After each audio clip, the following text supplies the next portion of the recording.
Good evening. Good evening, everyone. Tonight is Monday, December 15th, 2025. I'd like to call to order tonight's public hearing. I am Majority Leader Marilyn Rossetti, and I will chair this meeting this evening. This public hearing is broadcast live on HPA-TV, Xfinity Government Channel 96, and Frontier Government Channel 6032. It will also be streamed via hpa-tv.org, the HPA-TV Facebook page, and the HPA-TV Apple TV, Amazon TV, and Roku TV apps. It will also be made available on the HPA-TV YouTube channel. I'd like to welcome and introduce my other council members who are here. We have Council President Shirley Surgeon, and HPA TV also made sure to tell everyone who's not speaking to mute themselves, please. I'd like to, and as I was saying, Council President Shirley Surgeon is here, and I see my other colleague, Assistant Majority Leader Clark, and I do not believe I have any other council colleagues here at the time. Before we begin, there are some housekeeping rules, and I am glad my colleagues are here because I have not done a public hearing in a while, and I'm a little, whatever they say when you haven't done something in a while. So, Council President, keep me on track. Housekeeping rules. Public hearing will be conducted in accordance with the following procedures. Each person wishing to address the council or members therefore of shall, upon recognition by the presiding officer, give his or her name, address, and if he or she represents a group, and then shall, in addition, state for the record the name and address of such said group or organization, and shall limit his or her remarks to 5 minutes. All remarks shall be addressed to the council as a body and not to any member thereof. Any person making personal, impertinent, or slanderous remarks, or who become boisterous while addressing the council, shall be forthwith barred by the presiding officer from further audience at this meeting unless permission to remain is granted by 2/3 vote of the council members present. During the public hearing, there shall be no debate by the council, although questions may be asked by the council of persons making such presentations. We will begin with the following agenda items, and I see my other council colleague, Councilwoman Bilodeau, has joined. Our agenda items for tonight are 2.1, Mayor Arul Laplan with accompanying ordinance amending Chapter 18, Section 18-20 of the Municipal Code of the City of Hartford for the purpose of extending the time period for filing of rental license applications for owners of buildings with 4 to 9 dwellings. 2.2, Assistant Majority Leader Clark with accompanying ordinance amending display of flags. 2.3, Councilwoman Mally Rosado, Councilman Gale, and accompanying ordinance, Chapter 6, Section 6-15, limitation on the numbers of dogs and cats. 2.4, Mayor Arul Laplan with accompanying ordinance amending Chapter 7 of the Municipal Code. And 2.5, Mayor Arul Laplan with accompanying resolution authorizing the sale of 10 Albany Avenue, 18 Albany Avenue, and 1441 Main Street to the Hartford Foundation for Public Giving. So, what we will do is I have a list of folks. We will start with looking at my notes again. We're going to ask for each agenda item and who is speaking in favor, who is speaking against. We will state it 3 times in favor, against. If there is no one on the agenda item, it will then be closed and we will move on to the next agenda item. So we will start with 2.1. Is anyone here speaking in favor of 2.1? In favor of 2.1? In favor of 2.1? I don't have anyone on the list, so against 2.1, against 2.1, against 2.1. That item is closed. 2.2. I don't have anyone on the list. Anyone speaking in favor? Anyone speaking in favor? Anyone speaking in favor? Anyone speaking against? Anyone speaking against? Anyone speaking against? That item is closed. 2.3. I will start with the people I have on the list for 2.3. And I will start with, and I see my council colleague, Councilman Gale has joined us. I believe that's all my council colleagues, yes. I will start with Bill Katz. Bill, you have 5 minutes, and are you speaking in favor or against 2.3? I'm speaking against Okay, 2.3.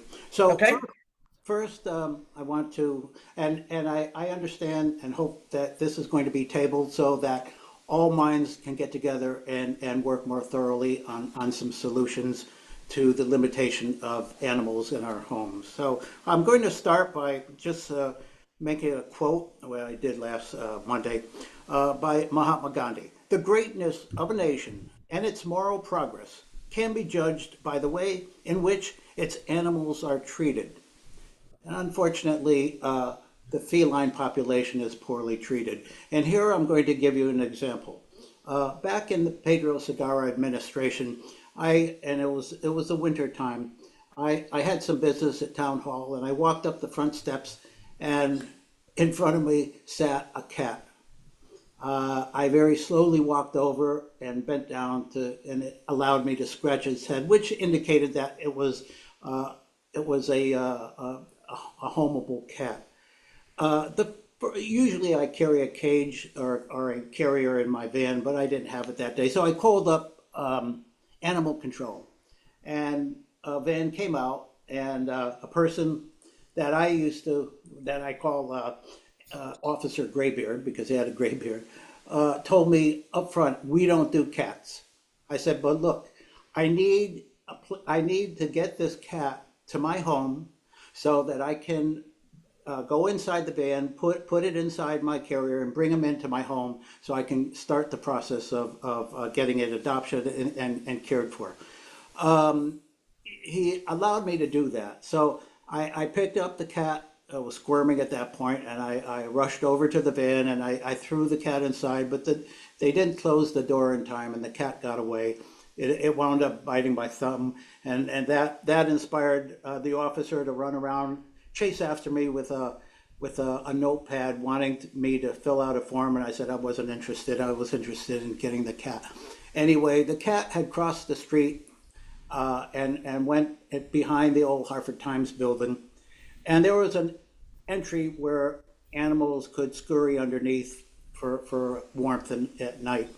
That evening, I brought my trap down and set it and returned every 2 hours, hoping that this cat would enter my trap so I could have gotten him. But by daybreak, it was nowhere to be found and probably died not long after. So this is what people that are in Hartford and elsewhere, but we're talking about Hartford, do to try to save these creatures. There's nothing dedicated in animal control for the care of felines at all, and that's a shame. It's a dirty, rotten shame, and I hope that in opening up, Sherry DeGenova wants and needs extra ordinance to help her do her job, and I'm all in favor of it. But we need to get together and expand services to include felines. Thank you. thank you, Mr. Katz. That brings us to the second person for 2.3, which is Ms. O'Leary. Ms. O'Leary, I see you right there. You're speaking pose, correct? Right there. There you are. Oh, you went off again. There you go. Oh, you went off again. There you go. Sorry, I was having trouble with my mute button. I apologize. Yes, I am speaking against, and I just want to preface a few things. I don't think the problem is the number of animals that we have, but I truly believe it's the lack of animal control officers and the lack of resources and the lack of response time when there is an issue with animal control officers. And many times I find that they can choose the calls that they want to respond to, and sometimes they don't respond at all. And I am in a position where I own both cats and dogs, and I currently do not exceed the proposed limit. But I also I feed a small feral cat colony myself, as does a neighbor and another neighbor. So we all three take part in that. But the state nor the city does not do anything to help combat the feral cat population.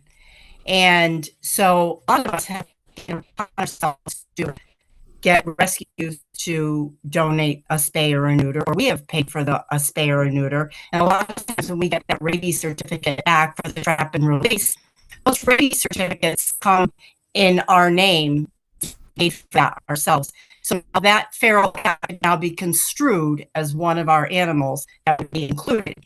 But that shouldn't be the case, because there should be more help from the state and the city combating that problem. And then about 10 years ago, I happened to rescue a Cane Corso that was running around the city for a multitude of days, shown on multiple Facebook pages that animal control never responded to. I happened to be the person that chased that dog for an hour in my pajamas to catch him, and I ended up keeping him. After I found out he had no chip and he was posted on numerous sites, I kept the dog. If this proposed ordinance was in place, I wouldn't have been able to keep that dog, because that got me to my dogs. But animal control was already responding to that animal. So I truly feel that if you're a responsible animal owner, which means you're financially able to care for them, they're fed, they're socialized, they're exercised, vaccinated, and licensed. I don't think that someone should tell me how many pets that I should own, as long as I'm properly able to maintain them and I own my own home. So I don't think that someone should tell me how many I can properly care for. It's a big overstep when I'm doing all I can to take care of these animals and I'm financially able to. I think it's a huge overstep. Thank you, Ms. O'Leary. As I stated in the beginning, I haven't done this in a bit. Could you state your address, please?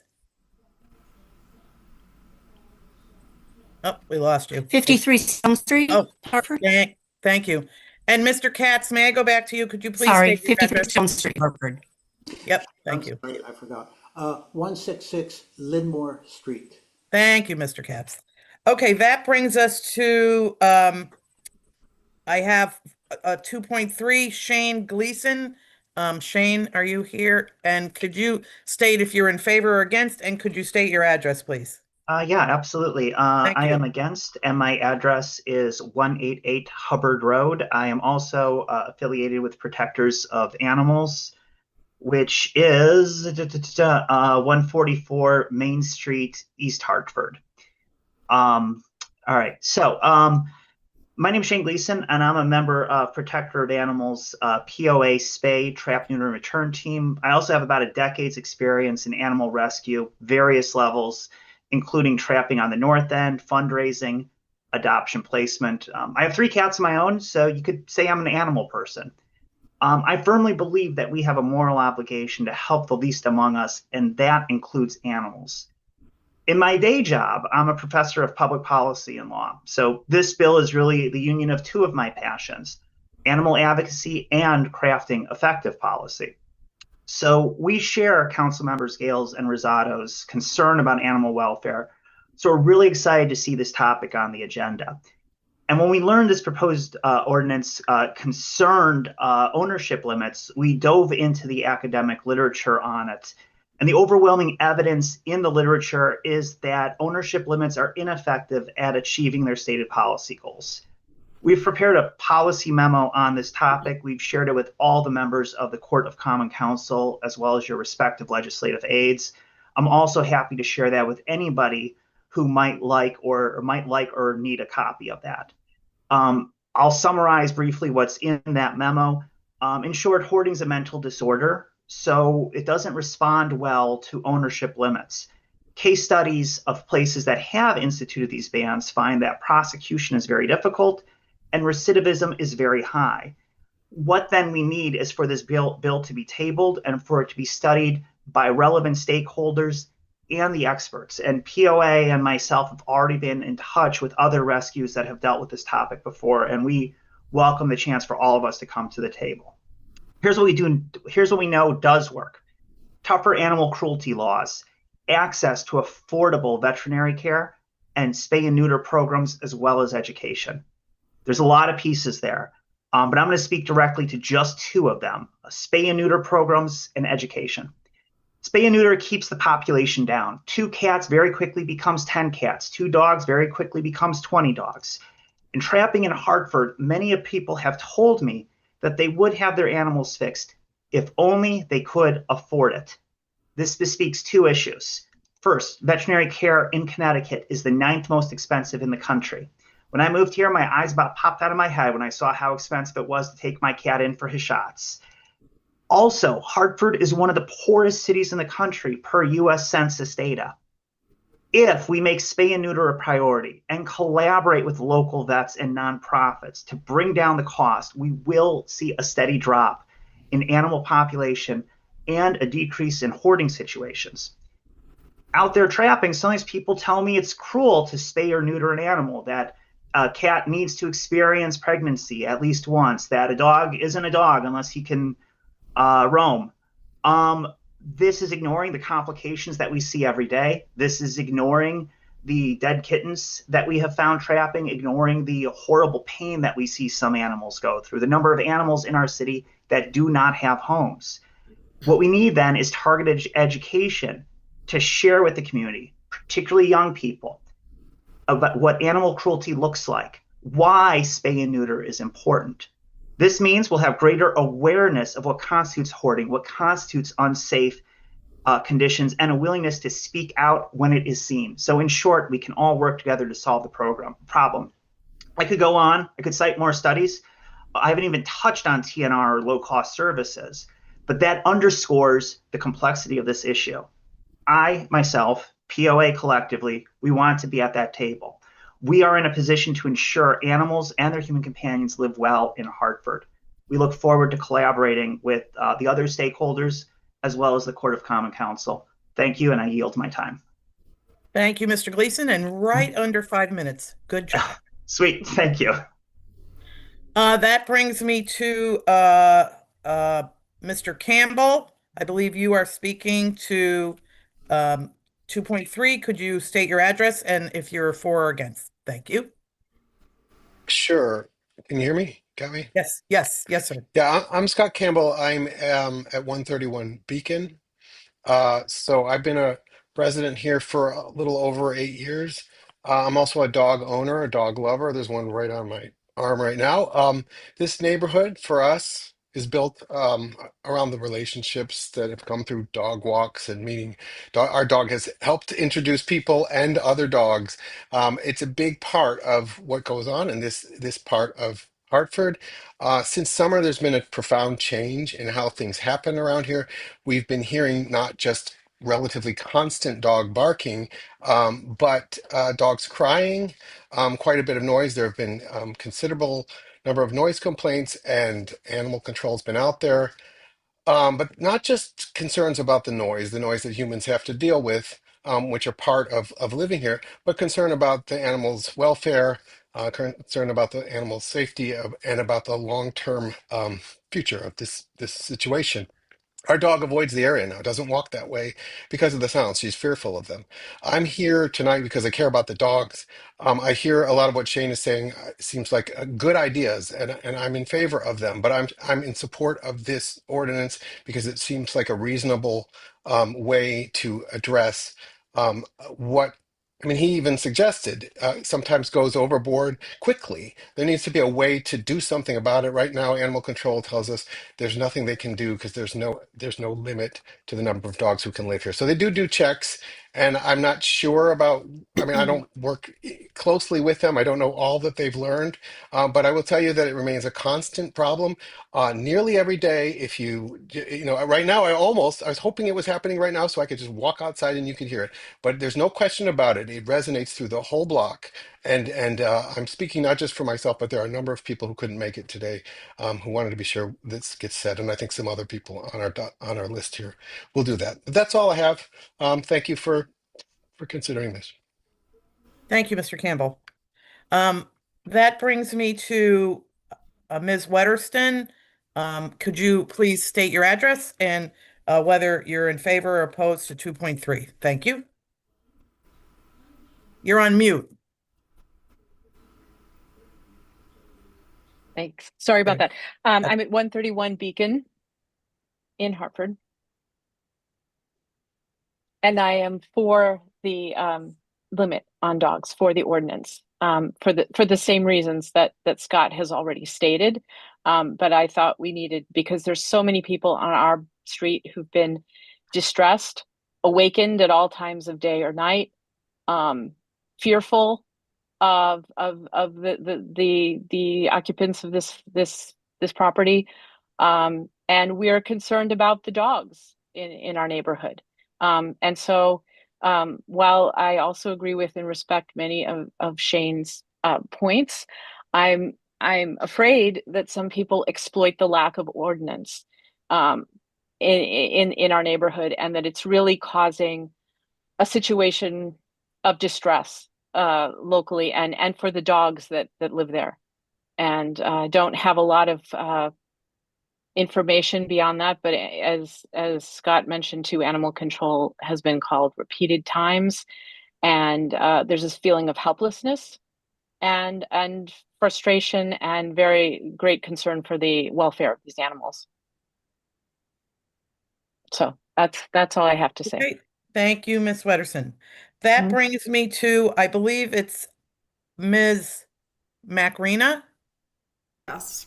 For 2.3, could you please state your address and whether you're opposed or in favor? I'm Jody Macrina, and I'm president of Protectors of Animals and POA Spay Clinic. I am against the ordinance as written. I do believe that there is a balance somewhere here that we can satisfy, helping educate, as Shane said, educate, affordable spay neuter, and some sort of financial assistance for folks who are struggling to pay rent and feed their children, and it does get out of control. And so if it does get out of control, they'll have no other alternative but turn over these animals to the city. And I question, what is the city going to do with all these excess animals? And also, I would have to say, if a family can't afford $85 or $160 affordable spay neuter for a cat, how are you possibly going to collect a $100 fine per day when the affordability is not there? You'll have to excuse me, I have a terrible cold.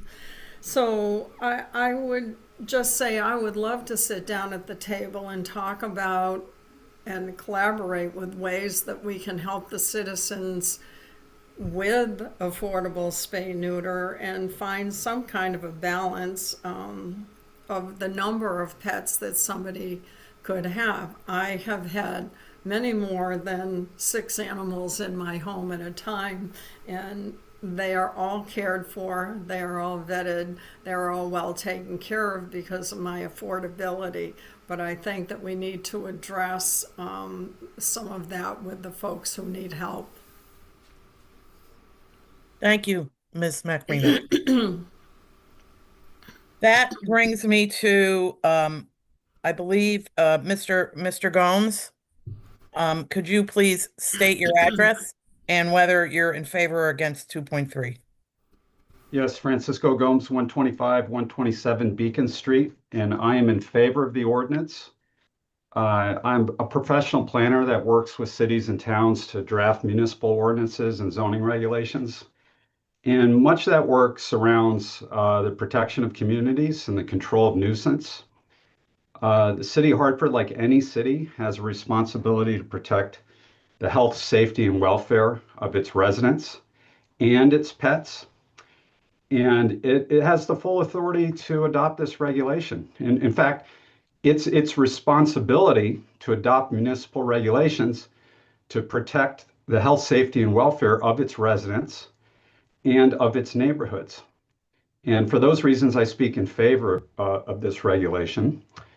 Additionally, I think this regulation is really intended to help enforce a standard that will make it affordable for people to maintain pets.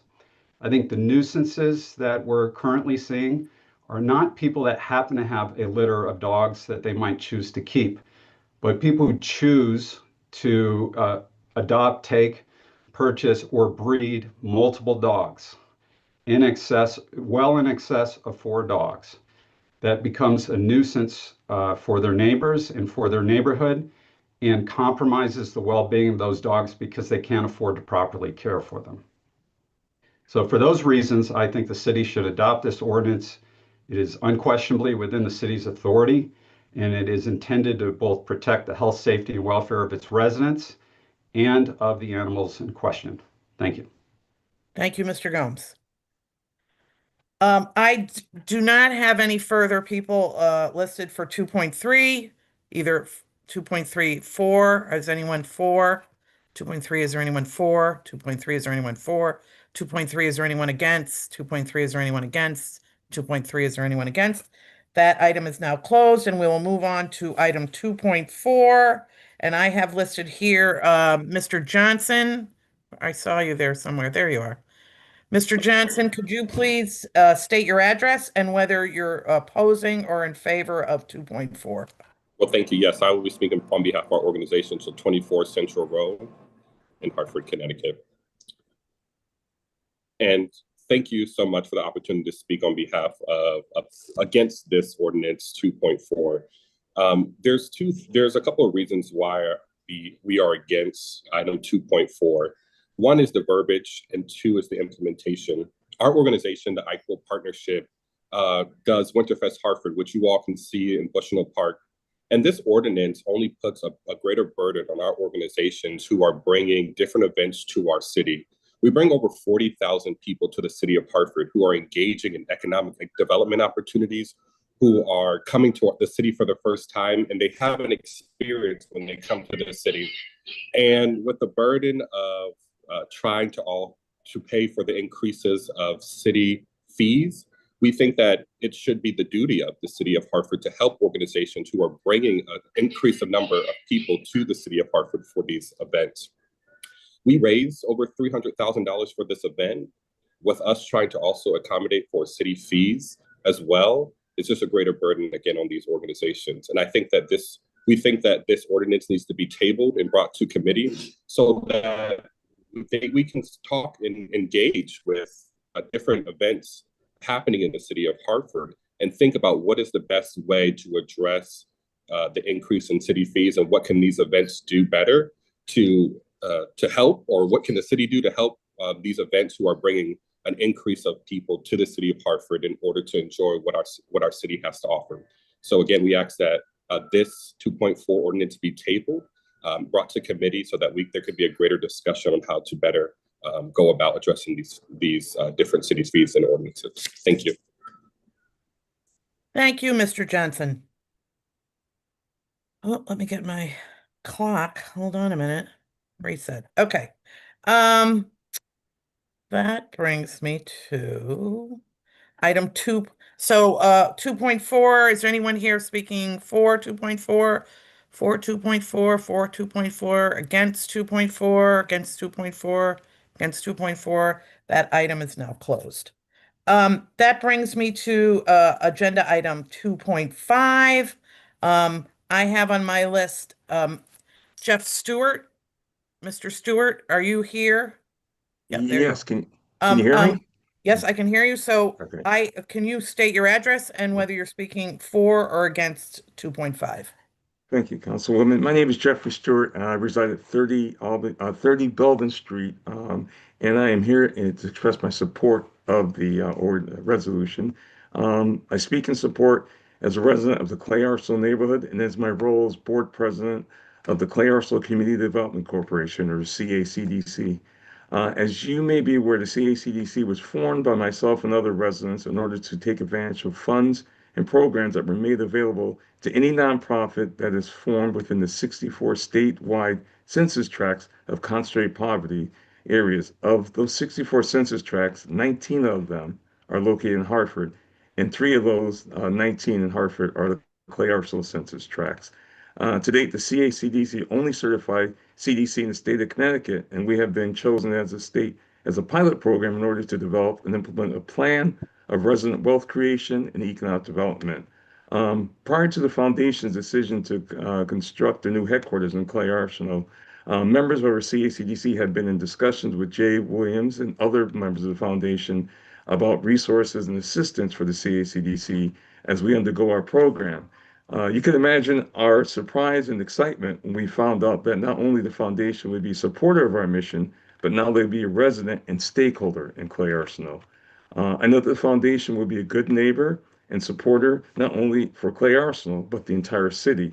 Through my previous involvement as either the board or commission member of the Friends of Kennedy Park, Hartford Next, Hartford Housing Authority, Hartford Public Library, Hartford Public Access Television, and the Hartford Public Library, the foundation has supported these entities that provide good services for the residents of Hartford. It is our hope that the city council and the mayor will approve the sale of land to the foundation so they can continue the good work with us. Thank you. Thank you, Mr. Stewart. That brings me to, I have Ms. Peterson. Could you state your name and whether you're for or against 2.5? Yes, ma'am. Can you hear me? I can. Thank you. Thank you. Alyssa Peterson, 297 Grandview Terrace. I am speaking against the City of Hartford's proposed sale of property to the Hartford Foundation for Public Giving. In 2014, I sent a memo with backup documents to then Attorney General George Jepsen. I also sent it to certain council members, including now State Representative Julio Concepcion. I will also send it to your general email address for City Council. My goal at the time, 10 years ago, was to break apart the foundation into the original Hartford Trust entity that was chartered by the state legislature, while the other half could go on representing surrounding wealthy towns. My argument was the foundation had been spending less than 5% yearly of its endowment. I'd been given additional advice to contact the IRS because they no longer qualified to be a nonprofit charitable trust at that 5% rate. Within a year or so, the foundation got the message and began shoveling money out the door to try and make up for their years of error. Fast forward to today, and the news that the Hartford Foundation wants to spend $35 million on a new building is just sickening. The hype of locating near the baseball stadium is just that, hype. It's nothing more than a monument being built by the executive director to honor himself and his alleged legacy.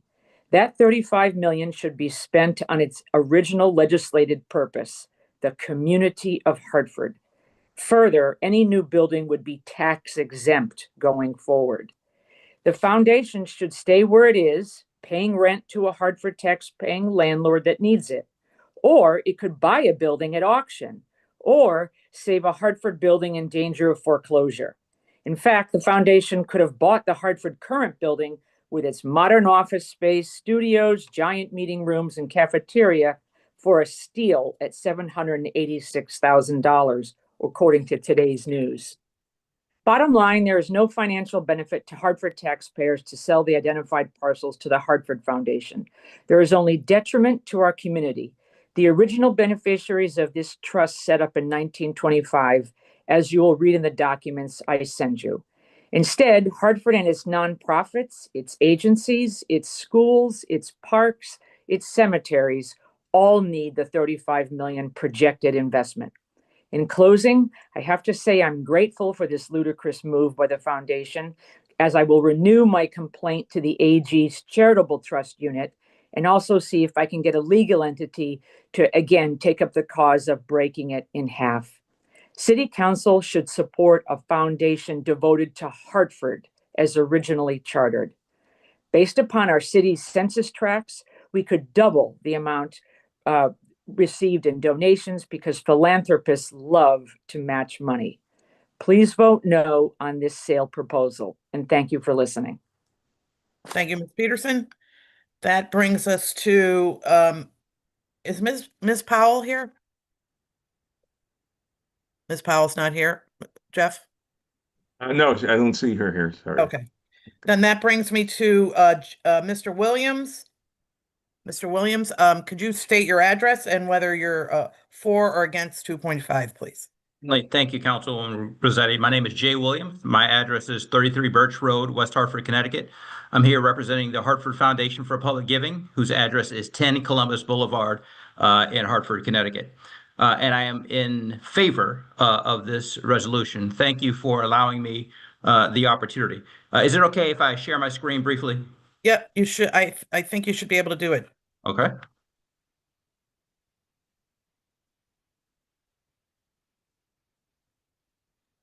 So are you able to see the screen now?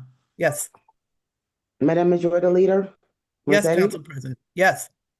This is not the committee meeting level. Oh, okay. I had asked, but then that's fine. No, You want me to Mr. take it down?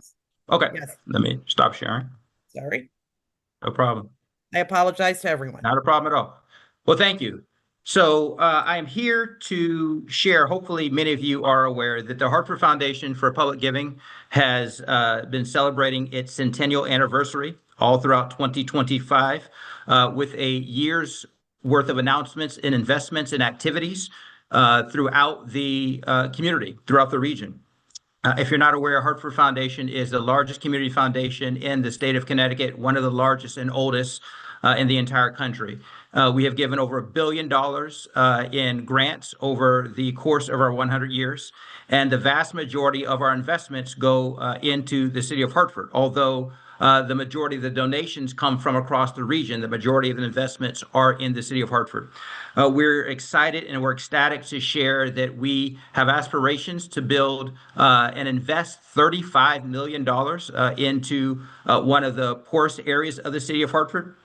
We see this not just as a place to house our activities, but a catalytic gateway investment that would build upon the momentum that has been established, that would be a partner to the small businesses and the nonprofits that exist in that area of the city of Hartford. We are looking to purchase these parcels from the city of Hartford. We believe that it will be catalytic for us to be able to be closer in greater proximity to the residents that we serve and the nonprofits that we serve. We've had a wonderful view from the 8th floor of an office tower adjacent to downtown, but as a community foundation, we believe that being more proximate to the challenges and opportunities that our partners face is very important. We also intend to comply and uphold the MBE, WBE small business resident participation goals that the city of Hartford has set forward. We think that that is part of our responsibility. We welcome that. We don't see it as compliance. We see it as truly who we are and what we represent. We think that this gateway really helps to bring to life what residents and nonprofits have for years talked about. We did a research of the plans that have existed for many, many decades. We consulted with residents on the ground. We did not see ourselves as doing a favor by coming in and plopping down a building that would not represent the fabric and the previous plans that have been so carefully cultivated and stewarded over the years from those nonprofit residents and small businesses. So we're excited about bringing this building to life, that this will be a place for convening of nonprofits at no charge.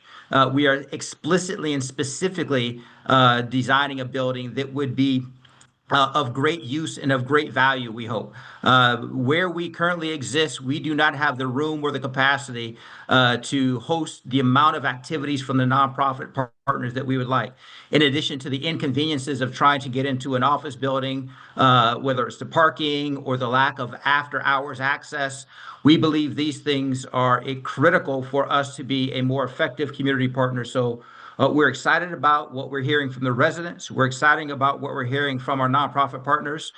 We appreciate the cooperation and the excitement that we've heard from the city, knowing that there are still steps that have to be accomplished and things that we have to go through. So to that end, our partners in terms of the architecture, our partners in terms of our consultants, are all vested in the city of Hartford, are all vested in the region. And we believe that this will be a place that draws people into the city of Hartford from across the region. We host national partners, and to have them come into the city of Hartford and to see the beauty of Hartford, not just the skyline, but the neighborhoods of Hartford, and this being a gateway to continue to build on and invest in what is great about the city of Hartford is something that we're excited about. So thank you for this opportunity. And we hope that the city council members would see forth to support this. And we look forward to our ongoing partnership together. Thank you. Thank you, Mr. Williams. I do not have anyone else on my list for 2.5. Is there anyone opposed to 2.5? Anyone opposed to 2.5? Anyone opposed to 2.5? Anyone in favor of 2.5?